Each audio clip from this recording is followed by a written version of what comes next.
I spent the entire day on Monday in the Sawtooth National Forest as law enforcement followed up on two separate sightings of a man who matched the description of Travis Decker hiking near Bear Creek. A Caldwell woman whose family has a cabin outside of Idaho City may have been the first person to see Decker in Idaho. Jennifer Rice just left Gentry's outpost in Idaho City on June 18th when she spotted something she thought was unusual. Practically walking up to that center was just a random gentleman, but he caught my eye because he seemed out of place. Why did he catch your eye, and why did he seem out of place? He had a bedding roll that you would sleep on, but there was no sleeping bag. And so I thought, well, what is he going to do with that? And his backpack wasn't big enough to have been stuffed with a sleeping bag. And so it just didn't make sense. Are you sleeping or are you not sleeping?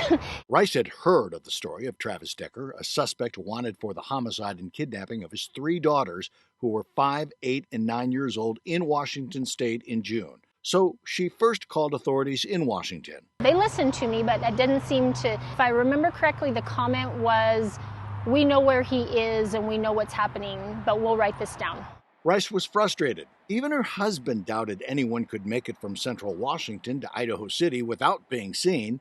Fast forward to late last night, Monday, July 7th. Rice got up to let her dog outside, looked at her phone, and saw the reports that Decker may have been seen in the Sawtooth National Forest. They saw him in Idaho? Tuesday morning, she sent Idaho News 6 an email. I asked her to come by because I wanted to hear her story. I then sent an email to the U.S. Marshals office asking if they were still interested in tips on their 1-800 number. Moments before she arrived, this happened. But then I didn't hear anything, and I was coming to talk to you, and my phone rang on the way over here, and a gal from the U.S. Marshals office, she wanted to get more information.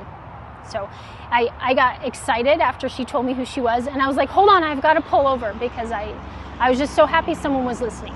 And what did she say specifically? How credible your information was? What did she say?